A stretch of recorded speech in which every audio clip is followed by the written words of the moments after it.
मस्साजोगचे सरपंच संतोष देशमुख यांच्या निर्गुण हत्येला आता जवळपास 6 महिने होत आहेत।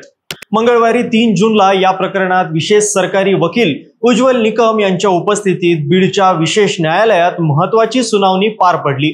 या प्रकरणातील मुख्य आरोपी वाल्मिक कराड याची चल आणि अचल संपत्ती जप्त करण्यात यावी अशी मागणी करून सर्व आरोपींविरुद्ध आरोप निश्चित करावे असा युक्तिवाद उज्ज्वल निकम यांनी केला। त्या संदर्भात सर्व पुरावे आपल्याकडे उपलब्ध असल्याचं त्यांनी सांगितलं होतं। यावर आरोपींच्या वकिलांकडून हरकत घेण्यात येऊन आताच आरोप निश्चित करता येत नाही असं सांगून या प्रकरणात वारंवार मागणी करूनही अजून आम्हाला डिजिटल पुरावे मिळाले नसल्याचं सांगितलं। सोबतच मुख्य आरोपींवर लावण्यात आलेले मकोका कलम हटवण्यात यावेत, अर्थात मकोकातून वाल्मिक कराडची दोषमुक्तता करावी, त्या संदर्भात अगोदर सुनावणी व्हावी अशी मागणी आरोपींचे वकील विकास खाडे आणि मोहन यादव यांच्याकडून करण्यात आली। आरोपी वाल्मिक कराडला मकोकाच्या तरतुदी लागू होतात किंवा नाही यावर 17 जूनला युक्तिवाद होईल, त्यामुळे कराडच्या दोषमुक्तीच्या अर्जावर पुढील सुनावणी 17 जूनला होईल असं न्यायालयाने सांगितलं। वाल्मिक कराडने मकोकातून दोषमुक्त करा असा अर्ज का केलाय, त्याला यातून वाचवण्याचा प्रयत्न होतोय का, तो कोणत्या आधारावर मकोकातून दोषमुक्त होऊ शकतो, त्याची संपत्ती जप्त करणं का आवश्यक आहे, एकूणच या प्रकरणात सध्या काय घडामोडी घडतायत जाणून घेऊयात आजच्या या व्हिडिओच्या माध्यमातून। नमस्कार, मी प्रथमेश धोटे आणि तुम्ही पाहतात महाराष्ट्र भूमी। संतोष देशमुख हत्या प्रकरणात आरोपींची संघटित गुन्हेगारी उघड झाल्यानंतर वाल्मिक कराडसह सर्व आरोपींवर मकोका अंतर्गत कारवाई झाली। अत्यंत कठोर असणारा हा कायदा लागू झाल्यानंतर आरोपींची संपत्ती जप्त होते। मकोका कायद्यातील कलम 20 आणि भारतीय न्याय संहिता कायद्यातील तरतुदीनुसार आरोपींची संपत्ती जप्त होणे अपरिहार्य ठरते। क्रिमिनल ऍक्टिव्हिटी म्हणजे खंडणी, धमकी, अवैध व्यवसाय किंवा वसुली यातून संपत्ती मिळवली असेल तर ती बेकायदेशीर मानली जाते। वाल्मिक कराडने कमावलेली संपत्ती ही संघटित गुन्हेगारीतून कमावली असल्याचा आरोप त्याच्यावर झाला आहे।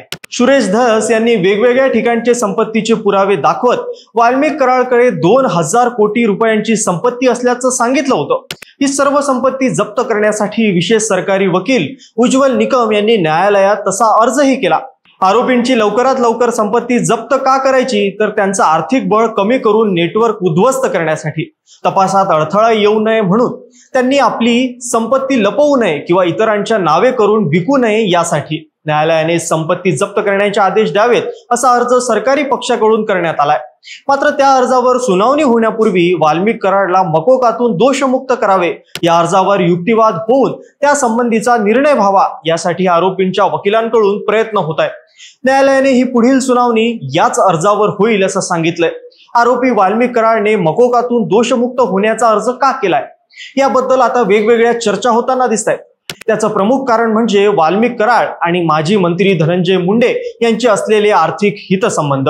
त्यांची बरीच मालमत्ता एकत्र आहे, ते अनेक कंपन्यांमध्ये पार्टनर किंवा धनंजय मुंडेंची मोठी संपत्ती ही वाल्मिक कराडच्या आणि त्याच्या परिवाराच्या नावे आहे असे अनेक आरोप सामाजिक कार्यकर्ता अंजली दमानिया यांनी यापूर्वीच केलेत।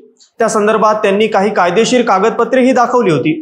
वाल्मिक कराडची हजारो कोटींची संपत्ती जप्त होऊ नये यासाठीच त्याने मकोकातून दोषमुक्तीचा अर्ज केल्याचं आता बोललं जात आहे। शिवाय आरोपींवर मकोका सिद्ध झाल्यास किमान 5 वर्ष ते जन्मठेपेची शिक्षा असते।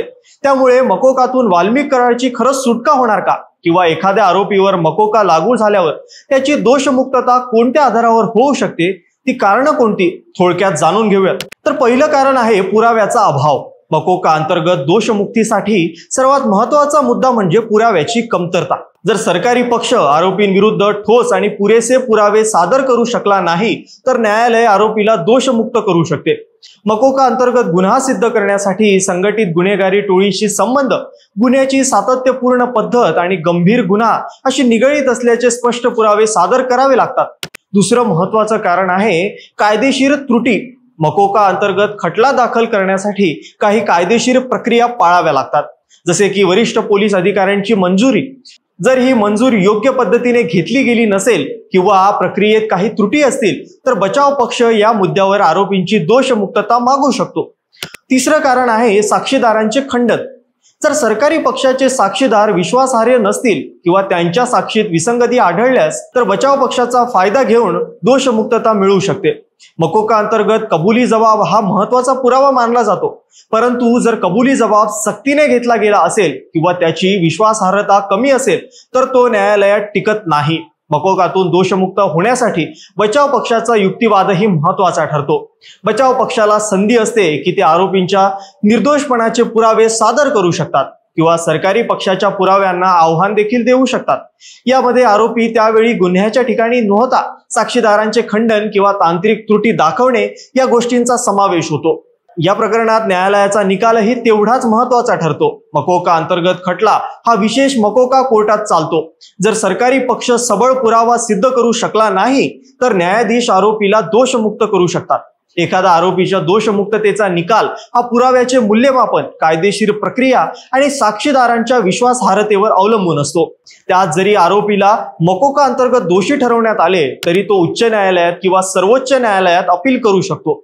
मात्र त्यासाठी तशी अपील करताना कायदेशीर त्रुटी, पुराव्याचा अभाव किंवा प्रक्रियात्मक चुका दाखवून दोषमुक्तता मिळवता येते. अशी ही सर्व कारणे आहेत ज्यामुळे एखादा आरोपी मकोका गुन्ह्यातून दोषमुक्त होऊ शकतो. आरोपी वाल्मिक कराळच्या बाबतीत असं काही झालं तर तो संतोष देशमुख हत्या प्रकरणातून देखील दोषमुक्त होतो की काय असा प्रश्न आता सगळीकडे चर्चेला जातोय आणि त्यामुळे 17 जूनला होणारी सुनावणी अत्यंत महत्त्वाची ठरणार आहे. या सुनावणीत सरकारी पक्षांकडून संतोष देशमुख हत्या प्रकरणातील audio, video, CCTV footage, call recording असे महत्त्वाचे डिजिटल पुरावे कोर्टासमोर सीलबंद पद्धतीने सादर केले जातील आणि त्यानंतर ते बचाव पक्षाला दिले जातील आणि त्यानंतरच खऱ्या अर्थाने न्यायालयात मकोका आणि संतोष देशमुख हत्या प्रकरणातील महत्त्वाच्या घडामोडी पार पडतील. एकूणच सरपंच संतोष देशमुख हत्या प्रकरणी दोन्ही बाजूंनी तयारी सुरू असून सरकारी पक्षाच्या वतीने कुठलीही बाजू कमकुवत राहणार नाही यासाठी खटल्याची आखणी सुरू आहे. तर बचाव पक्षाच्या वतीने आरोपींवर लावण्यात आलेले कलम आणि इतर बाबी या दबावापोटी लावण्यात आले असून त्या खोडून काढण्याच्या दृष्टीने रणनीती आखण्यात येते. त्यामुळे येणाऱ्या 17 जूनला पुढील सुनावणीकडे सर्वांचं लक्ष लागलंय, ज्यात दोन्ही बाजूंनी वाल्मिक कराळच्या मकोकातून दोषमुक्तीच्या अर्जावर युक्तिवाद होईल. याच दरम्यान मुख्य आरोपी वाल्मिक कराळ मकोकातून खरंच दोषमुक्त होईल का, की त्याची सर्व संपत्ती जप्त केली जाईल? स्वर्गीय सरपंच संतोष देशमुख यांना न्याय मिळेल का? यावर तुमची प्रतिक्रिया आम्हाला कमेंटमध्ये नक्की कळवा. धन्यवाद.